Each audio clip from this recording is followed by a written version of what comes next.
Greetings, Wargamers. We're your hosts, Trevor, Jay, Josh, and this is Chain Attack.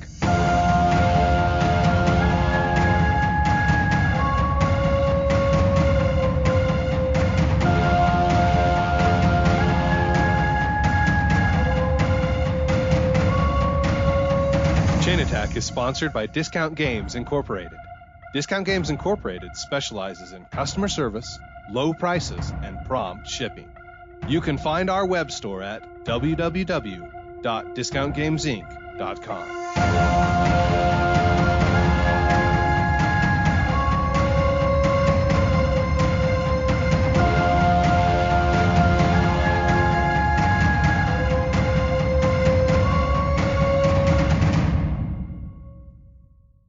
Welcome to Chain Attack. I'm your host, Trevor, and I might be terraried out. Oh, interesting. Who knew that it could happen? We'll see. I'm still playing, but we're still down. Amazing. I'm Jay, and I had such great hopes for you, Trevor, that we had found the World of Tanks killer, but it gets worse. It gets worse than that. So World of back? Oh my god. World of Tanks does this thing called Clan Wars, which is it's like 2 or 3 times a year, and it's 2 weeks long. And it is the most grindy thing you guys have ever seen or heard of. It's basically straight World of Tanks games from 5 o'clock our time until basically midnight every night, straight for 2 weeks. And the next World of Tanks Clan Wars starts February 7th, which for those of you counting at home goes straight through Valentine's Day, which I think is a horrible idea. But I've already cleared it with my wife, so yeah. That's how bad it is. I'm sorry. That does feel bad. It feels bad. It is bad. It's bad. It's bad. I am Josh. Gosh dang it. I don't know what my witty banner's supposed to be because all I know how to say these days is WheelerForIdaho.com. There's going to be a press release on Monday, so that's the kind of exciting life I live right now. I'm very excited to see what the final vote total is after once this is all done. Yeah. Well, because I guess that makes 2 of us. Because again, you still have the capacity for hope, and so I'm not sure if I said my name, but I'm Jay, and I wish I could still feel hope. I jumped ahead. I thought you had said your name. Maybe I did.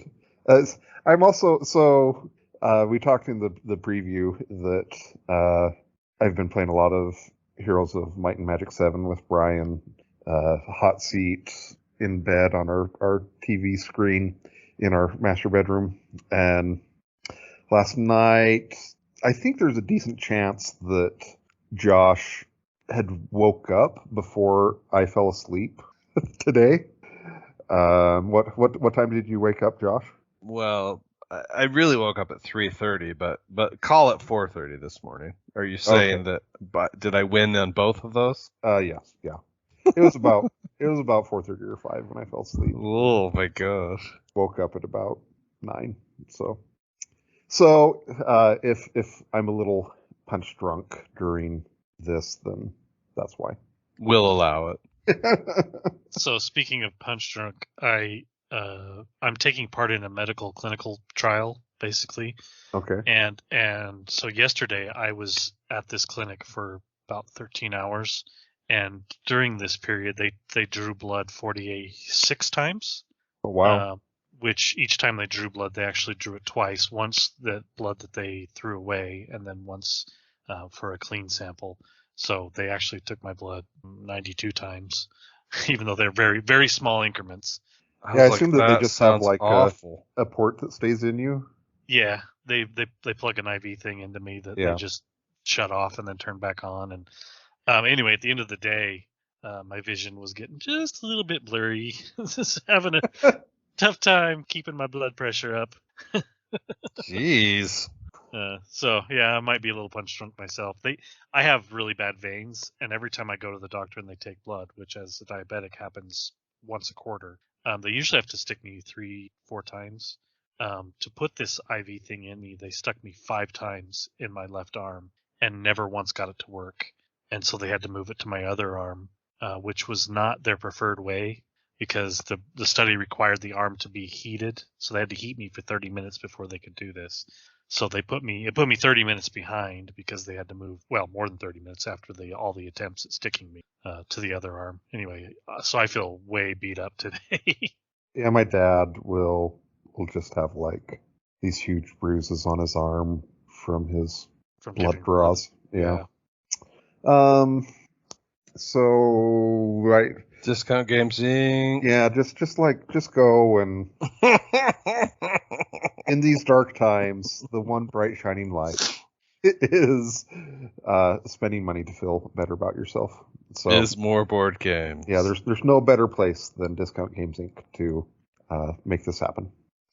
So we're gonna, I guess, have a few mini pitches or topics or reviews that we're going to talk about.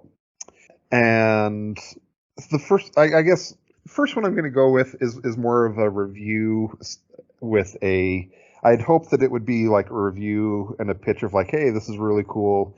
You should watch it. Instead, it is going to be This is a cautionary tale? Is that what's happening? Yeah, more of a cautionary tale. I mean, okay, so the show that I'm going to talk about is the TV show Invasion on Apple Plus. Okay, I've seen this. Yeah, I saw ads. It did look appealing. Yeah, it did. It had me interested. So you watch the trailer and you're like, okay, this looks interesting. I mean, who doesn't love a good, alien invasion? I mean, V, right? Right, we grew up with V. V. Kids ask your grandparents. Right, and it has Sam Neill as, splashed throughout the trailer. And, who doesn't enjoy him doing great acting through a TV series? And it also, another thing I will say is, so from what I looked at online, this is 10-episode TV series that most of the shows are around like 50, 55 minutes. There's a few that I think are around 40 or 45. But you look at one of the things that I will say is that it does remind me a little bit of Foundation in that it's a TV show that looks very good. It's obvious that they spent a bunch of money on making this. One of the things I read was that the budget for this was $200 million, which would not surprise me, but they should demand a refund.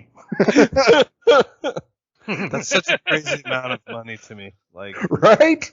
That's literally what's in the governor's budget for, roads and infrastructure in Idaho. So yeah. So I don't know how much of this I should say is like would you consider something happening at the end of the first episode to be a spoiler, or would it be acceptable to talk about that? I would not consider that, especially in this context where you are the prophet on the mountain looking down and saying, beware. Yeah, the chances of me actually watching this are very slim already because I just have other things. But sure, yeah. Yeah, I'm ready. Okay, well, for anyone who, I guess, is worried about this being spoiled for them, skip ahead or something. But, here's literally one of the things that is just, most bemusing to me about this this TV series. So, the pilot, there's basically 4 plot threads, 4 different sets of characters that you're following along. And one of them is Sam Neill's character, who is a sheriff in, Nebraska. Seems like typecasting, but okay. And you are seeing him on his last day as sheriff, and he's about to retire because he has Alzheimer's. He's developing Alzheimer's. And so his last day, things are afoot. There's things that are going on. And so there's these crop circles or things going on in the crops. And so the and he doesn't know what's going on. And he goes to, then it goes to that evening, and they're having like this retirement celebration for him, and they give him like, the mayor names this, blobbity blue sheriff day in this town, and then he runs out of the party and he goes into one of the crop circles, and he gets like an alien or something comes up out of the ground, injects him in the back of his neck, and he falls down to the ground and collapses. And that's Q credits. Okay.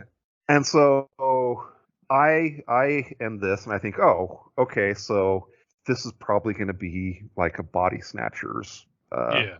Oh yeah. Okay. Cool. Alien movie show, right? Sure, and I'm like, sure. hey, that's kind of cool. They're going to have like this, sheriff who has Alzheimer's who isn't exhibiting his, symptoms anymore, or, something like that, right?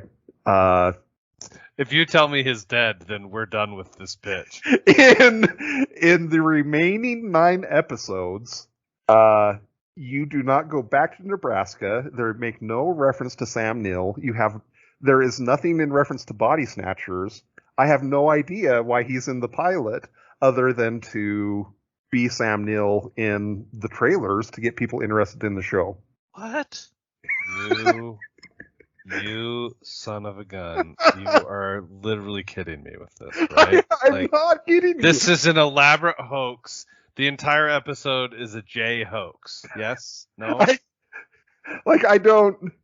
So I also did a little bit more, half-assed internet research. Yeah. Oh, I'm glad that you call it that. That's what we should always. And that's a great acronym too. You did some hair. I wish I could say that I invented that, but it is from another podcast. That's fine. But they didn't turn it into an acronym, did they? Probably not. Yeah, that's Josh's job. I know from long having read on Facebook that the hair is official. So go. Okay. Yeah. So, there's basically 2 theories behind why it's like this, and one is that either A, they literally just wanted Sam Neill in the trailer to get people interested, Yeah, or that's a good theory. Or B, this was started filming before the pandemic, and then production shut down with the pandemic, and it's been like this long kind of ordeal getting the show made. And so one theory is that the show is just kind of wrecked by by COVID. Yeah. Okay. Yeah. Blame COVID. Always safe.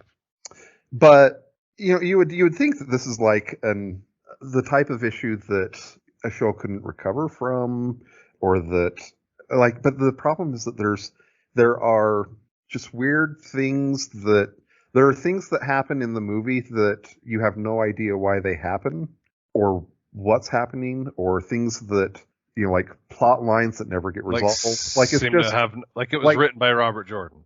Yeah, there's how can you have writing that is this bad and spend $200 million on it? So looking at general reviews, it's gotten horrible reviews from lots of critics. And the part that blows me away is, according to this, it got renewed for a second season. It got renewed. I know. Well, that's because we got to find out what happened to Sam Neill. Yeah, they have to try to add some coherency to this show that you have no And this must be what happens when you're Apple and you have more money than God. It is, and nothing to do with it. Yes, it turns out that when your specialty is making software and phone hardware, that doesn't necessarily translate to good writing. I don't know. I mean, it's out next year. Chevrolet puts out a TV show. Yeah, I'll be signing up for that one. Right. Away, sure. And the other thing that is kind of an issue with it is that, so once you're done with the pilot, there are basically 3 plot lines or 3 groups of characters that you're following at that point, right? And so the issue is that like 1.5 of the plot lines are people that are unlikable. Okay. And so, like, one of them is a soldier, and I'm just kind of like, it'd be okay if you died. And like, why aren't you the guy who got stabbed with the body snatcher that I don't know is a body snatcher, but we never hear from again. So, okay, so just so we're clear here, just for a second. Yes. Let's discuss the guy who wrote most of these episodes is a guy named Simon Kinberg. He wrote, Okay. or at least partially wrote most of them. So I'm going to skip just for comedic effect, I'm going to skip the good things on his resume, and we're just going to talk about the things that are a bit shady. So he wrote X-Men 3, The Last Stand. Oh. Okay. He wrote praise. Triple X State of the Union. I mean, you get what you pay for there. He wrote the 2015 Fantastic Four film. He wrote X-Men Apocalypse, Dark Phoenix. Ooh, nasty. So, yeah. So he clearly has a record of not putting out the best stuff. Now, I'll be fair to him and say that he does have writing credits on X-Men Days of Future Past. And I'm assuming he must have been a contributor. Yeah. I mean, clearly there is a trend here. I mean, it's mostly just sad because it feels like it's such a cool concept. You are, seeing an alien invasion through the experiences of these different people around the globe. Great elevator pitch. Which, yeah, that's basically World War Z, the book, Yeah. But he clearly is a better producer than he is a writer. Just looking at the things he's produced, he's got some great credits in that particular thing, but writing not so much. I mean, I did kind of end up enjoying it just because I'm evidently a sucker for being a sucker. But unless you have copious amounts of time on your hands, I cannot in good conscience recommend this to anyone. Man, I'm not gonna lie. I think I might like warning episodes more than pitch episodes all of a sudden. Yeah, I need you to suffer more and share that with us. I mean, I watched all 10 episodes because I went into it like, you okay, care that much, right? This is going to be a cool pitch to something fun to, a lot of people don't know about these obscure shows on Apple TV, and then turns out some of them should just stay obscure.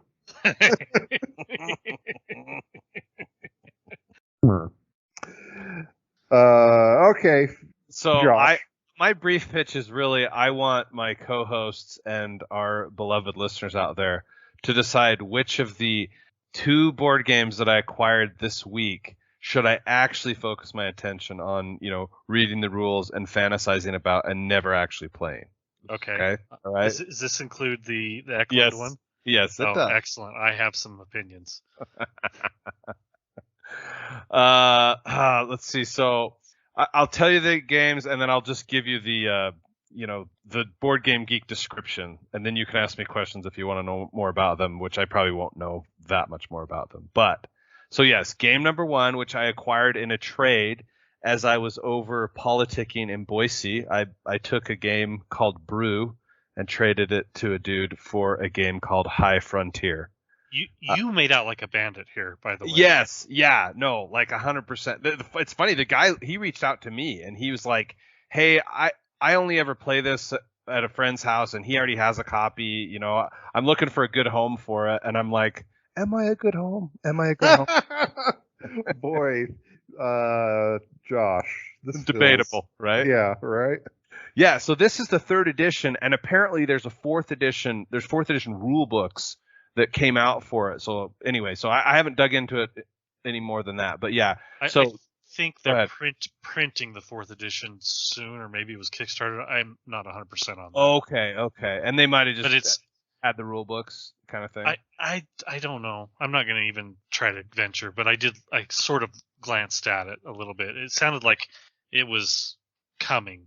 So I'm going to read you the description from Board Game Geek and tell me if anybody needs a drink of water after this description, because it is dry. So High Frontier is a space exploration game by Phil Eklund. The players take control of different space enterprises trying to establish factories on planets and asteroids. Each player begins with 3 water tanks. In turns, each player uses 2 action points to do some of the 8 actions available. Oh Such my as gosh. This had to have been written by Phil himself. No. When the predetermined number of bases is built, the game ends. The winner is the player with the most victory points. Oh my gosh, so dry. So yeah, it's like it has a giant board. You're basically exploring. Which is the most beautiful board for space exploration. It is really cool looking board. Yeah. But so you're exploring, the solar system, and eventually you get outside the solar system, but it's really all about like, I think it's down to because a Phil Eklund game. Phil Eklund's the guy who does like, what did he do, Trevor? Bios Megafauna, Neanderthal, Greenland, right?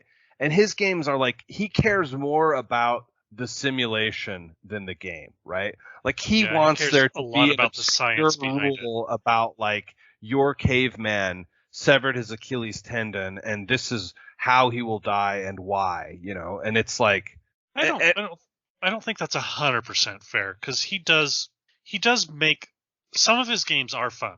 No, yeah, that's the thing. Like I don't want to say that in a bad way necessarily. Like I love some of his games. Like the last game of his that I bought, I actually have played it solo. I've never gotten to play it with Trevor or Jay yet, just because I haven't suggested it. But like I played it solo probably a dozen times, which is BIOS Origins, which is like you're literally developing like language and early tools and stuff like that. I mean, but yeah, his games. Anyway, his games are cool a lot of times, and so I'm always sucked in by them. But they're always a unique concept as well. Yes. They're generally something that's never been. I mean, that's not the case here. Yeah, but a lot of his games the comparable game to this one is like Space Industries 2300 or whatever. I'm gonna look it up. I'll find it. But go ahead, Trevor. What you were saying about it. I was just gonna say that generally he comes up with themes that are very different from the rest of what the board game industry is doing, and that is interesting. Beyond that, he has some. As a person, he has some troubling tendencies. Yes. Yeah, and attitudes. Yes. Yeah, and the problem is that his games, his rule books are always like, I mean, they're written like a technical manual for an obscure piece of nuclear equipment. I'm going to disagree because those things get edited. I'm sorry, Mr. Eklund, if you ever listen to this, but please hire someone. You're not a great writer. You need an editor. Please do so. And you can tell when you read his rule books, the ones that have been edited have not been edited well. Which is why I'm kind of interested to see how this 4th edition rule book is, right? Like if he's already produced multiple editions of this, like and I actually think that this one's a little different because I know this one has a living rule book, and therefore it gets the 10,000 monkeys. Yeah. On the typewriters thing. Yeah, from it. So we're all looking at it, and I think that this is actually one of his better rule books. And the only reason I bring up the rule book thing is because what was the one we were playing? Was it BIOS Megafauna? It was BIOS Megafauna. Yeah, we were so excited about the idea of like building these animals and their traits, and we just bounced off of it.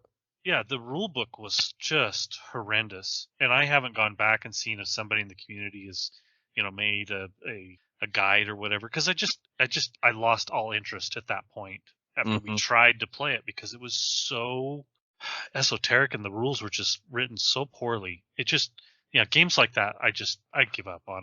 There's like other what's games funny too, like, and the reason we keep harping on the rulebook thing, like for example, BIOS Origins, like I said, which I've played a dozen times now, solitaire, right? Like the actual game is not that complicated. Like, it's literally like I have maybe 2 to 3 decisions that I make on a turn, and then the rules dictate what happens. But it's like getting through the rule book is so agonizing that I think it has to turn a lot of people away. So okay. Well, and I would say that having read some of his other rule books, they're not all equal. Some of them are not bad. I mean, it feels like I read, what was it, Neanderthal? I think we played in Seattle that one time. Probably, yeah. Yeah, and I read those and they weren't bad, but that was also a kind of a smaller game. Yeah, it's kind of a dice game. It's not quite as challenging. The game that I would say is comparable to High Frontier is a game called Space Core 2025 through 2300 AD, which was a GMT game that came out about 3 years ago. So I think it's also reasonable to say that it's similar to the game that we played, which I can't remember the name of it now. Oh, shoot. I'll come back to it when the name hits me. Okay. All right. Well, now I will present to you the other game that is in consideration, because as I was walking down 8th Street in Boise, between events that I attended this week, Leaving Earth. Sorry, just hit me. Leaving Earth. Oh yeah, that's the other one that you've played, right? So I saw a little game store, and like a moth to the flame, I had to walk into it, and then I was like, even though I was literally, I shouldn't have had time to pick up a game, I somehow walked out of there with a game, right? And so this game is Anno 1800, and the description is thus: ship fleets allow for lively trade and the development of new islands in the old and new world. You have to fulfill the wishes of your own population. While the inhabitants are initially satisfied with bread and clothing, they soon demand valuable luxury goods. You must plan production chains sensibly and keep an eye on the specialization of your population. Who can create the most prosperous island? What was the name of it? It's Anno 1800. It's a video game by Ubisoft, I think, but the board game is just all about, like, you get these cards that are like, citizens that are like, we want cheese. I don't even know if cheese is a thing, right? Was the video game first? Yeah, the video game came first. Yeah. Okay. And so I think it's kind of a Euro. Oh gosh, it's a Martin Wallace game. No wonder you walked out with it. Yeah.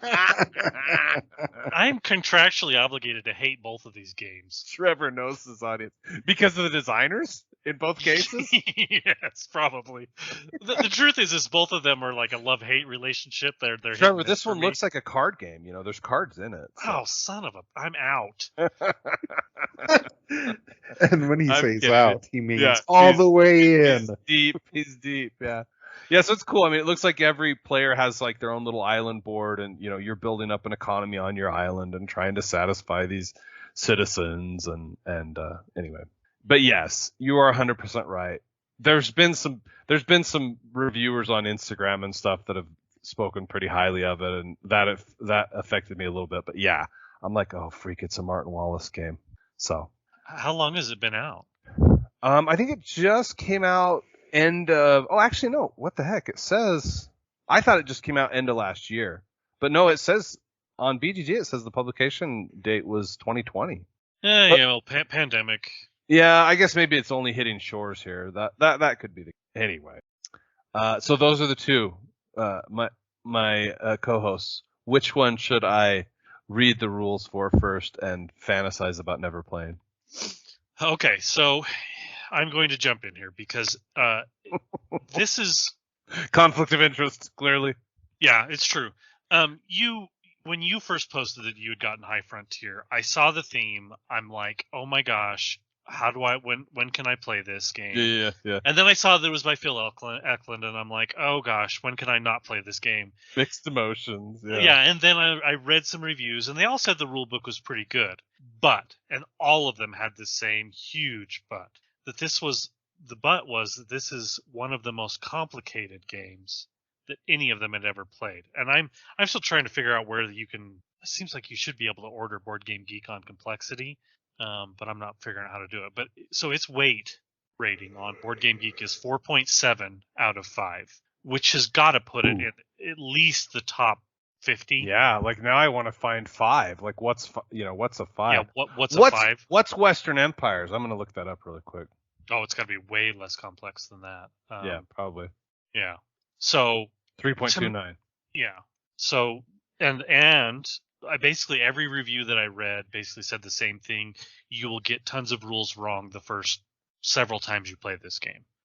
As if that could ever not happen to me, but okay.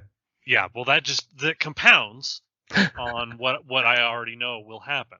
So then I started looking a little bit more about it, and a lot of them are saying the same things. They're like, this isn't just a simulation of rocket science. They're like, you basically become a rocket scientist to play this game, and I'm like, okay.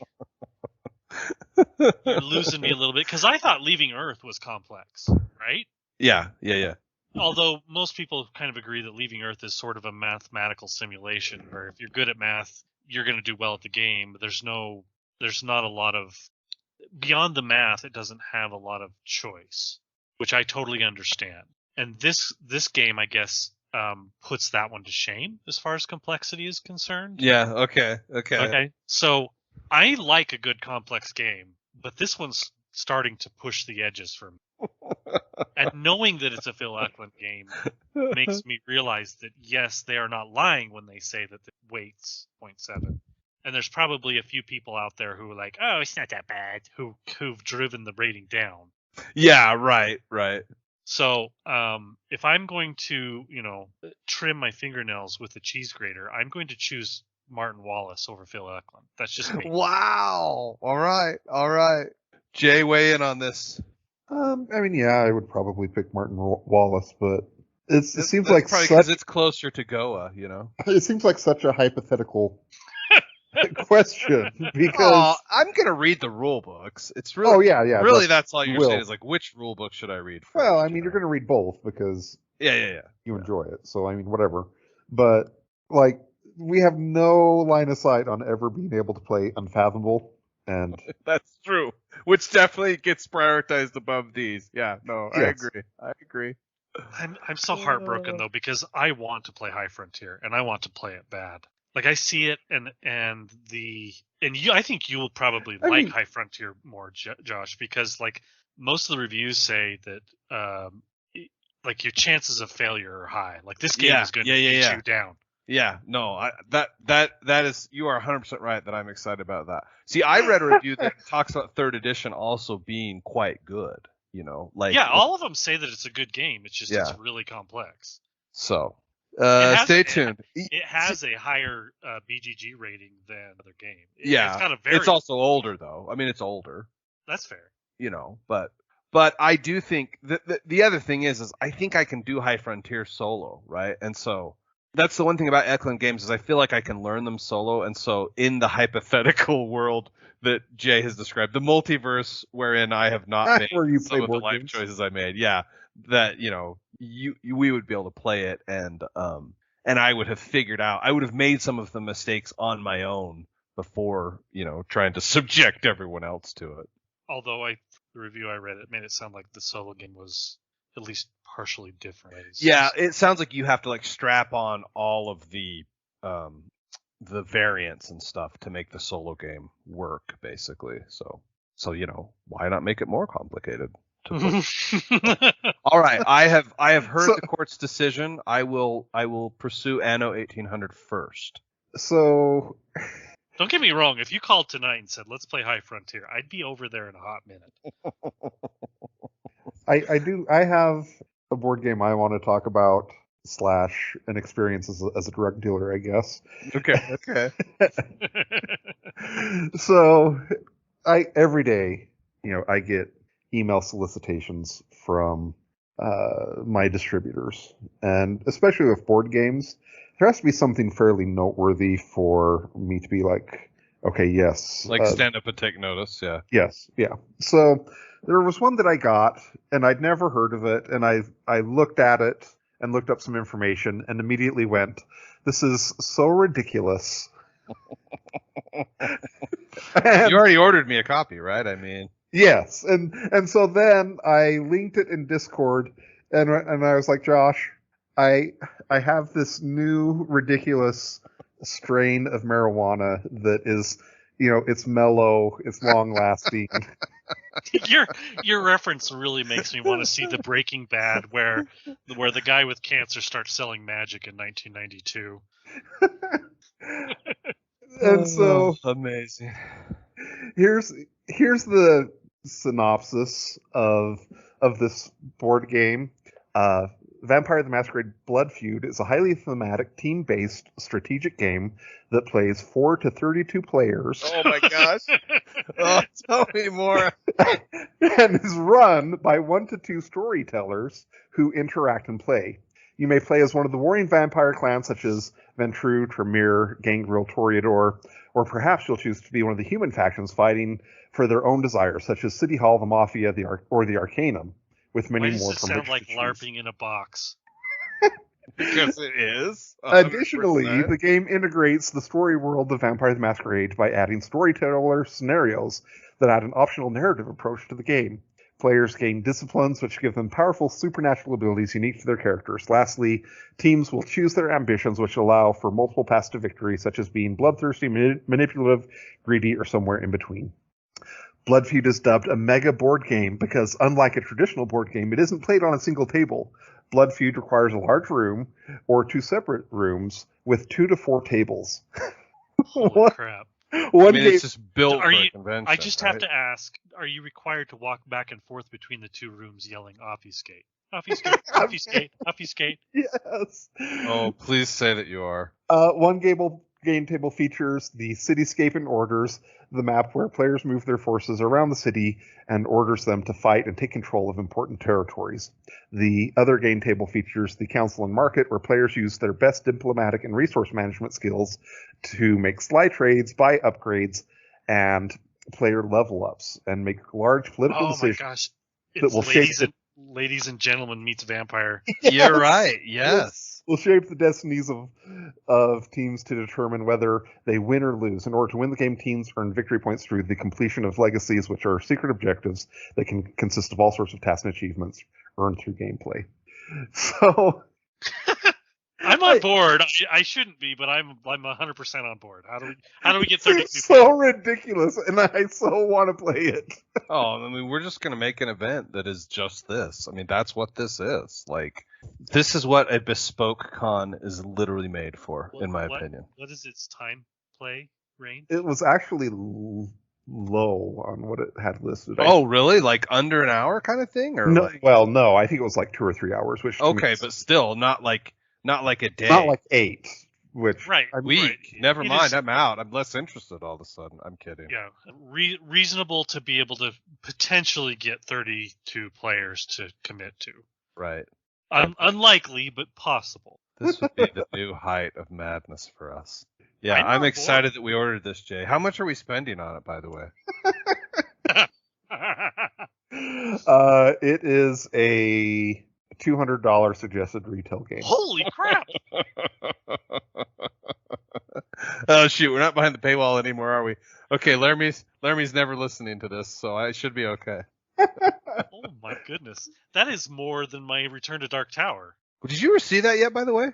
No, they're shipping right now. A lot of the people who didn't get all the bells and whistles are getting theirs currently, but the way that the ships arrived, all the bells and whistles were on the last few ships. So anybody like me basically couldn't help themselves and bought everything is basically last.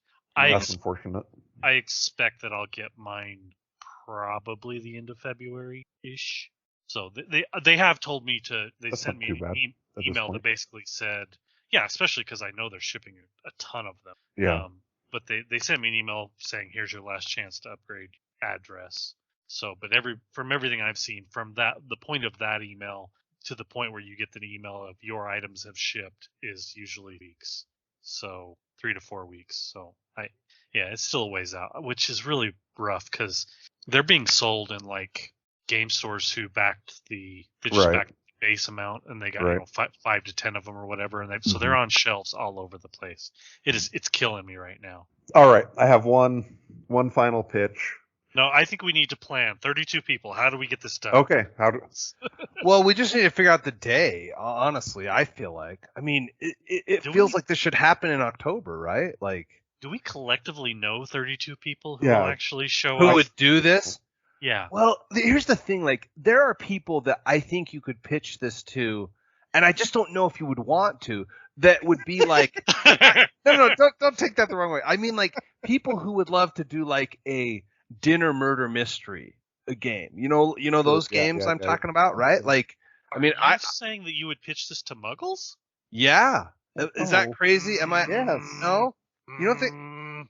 Okay. Well, you asked me if I knew 32 people. Trevor. I mean, sure. If I pitch this to Muggles, I can get 32 people. I don't know if you can because they would be like, "You want me to do?" You know what, Trevor? Here's what we do: we just go to a Twilight fan convention. We're golden. You'll get 32 people. What would have happened is like back in the day, we would have like gone to War Machine Weekend and been like, And then we would have done this instead of well, War in the Machine. evening, we would go to dinner and then be like, okay, after dinner, let's get 32 people signed up to play this. We could have totally done it there. That's not a problem. Yeah, right. The problem is we live in a pandemic. Yeah, like there's a part of me that's like, I'm going to be in how much space with how many people? Well, yeah, I mean, you're and not when should I just expect to spreading see this vapors. anyway, Jay? Yeah, I'm not sure on when the. Oh yeah, who knows when? 1 second, and I will try to tell you. Anyway, we'll figure this out. We'll send It will help. we'll send out the Google surveys like I've done with some of the other big games. It's just we got to go a little bigger this time. It will it's saying help. basically 1 month. Okay. Wow. Okay. Cool. It will help once we see the rules or get some reviews to kind of know complexity and what we're looking at, because what level of muggle you could actually try to invite almost. Yeah, because there's some fringe muggles who are board game curious who would probably jump in, but yeah, I'm afraid of the complexity as to how far in you could go. And again, if it's ladies and gentlemen esque as far as complexity goes, and much of the fun is had from a social aspect. I mean, between Josh and I, we could get an awful lot of teens involved. Mm-hmm. Yeah, that's true. Right. If my daughter can play, now we're adding her and potentially friends, that sort of thing. It's not hard to expand when you get into the realm of people who don't have responsibility. Yeah, that's a good point. I saw a pretty funny tweet that was basically like, what's a group chat? I have 2 friends and neither of them know each other. Well, we no longer have enough time for my next pitch. Well, then we'll save it for the next get saved pitch for the next episode. Were there any other topics that you guys had? I can quick pitch Dicey Dungeons. Are you sure you don't want to save? Actually, let's save that. It's not worth more than 5 minutes, honestly. Okay. So here's my quick pitch. It's a $15 game that should be sold for $5. Okay. So that's a good quick pitch. Yeah, I mean, if you see it on sale for $5, it's worth some time. It is a roguelite game where you are basically going through a dungeon using random abilities where you roll dice depending on your level, and then you assign those dice to the abilities. So these are just normal D6 dice. There is dice manipulation on the abilities, and dice manipulation like splitting dice and combining dice and others like that. And basically, there's different characters. Like there's a warrior, there's a robot, there's a witch. I don't remember all of them. And you're basically trying to complete the dungeon, which is procedurally generated, and beat a boss at the end. Also, it's kind of a game show, right? Yeah, the shtick is that you're on you're being against your will put on a game show where you have to escape the dungeon, and then you spin the wheel, and if you get any result but the skull, you get your prize and you escape the dungeon. However, the joke is, and I'm going to spoil this because it's not all that funny, is that every time you spin the wheel, the one result on the wheel, which is the skull, which keeps you in the dungeon, comes up every time. Oh. It never comes up anything but the skull. I'm assuming maybe if you complete all of because there's different levels of difficulty. I think if you might complete all of them, if you complete all of them, you might get out of the dungeon. I don't know, but it's basically hidden as a game show, and it has some witty dialogue that gets old really quick. It is sort of a fun sit down and play a game for 10 minutes sort of video game, but it's a $15 game, and it is not worth it, in my opinion. So, and it feels like some of the strategies are not very in-depth or complex. So yeah, right. I do already own it because, well, it's a roguelite, so yeah. Turns out Steam knows me almost as well as my board game dealer. So anyway, it's something to look at if you find, roguelites interesting and you're willing to play a game like that's maybe a little bit lighthearted and try it out. But again, recommendation, no more than $5. Okay, well, I guess let us know what you guys think of these pitches or anti-pitches. Warnings and pitches. And let us know if there's anything you would like to pitch to us or that you think we should maybe consider.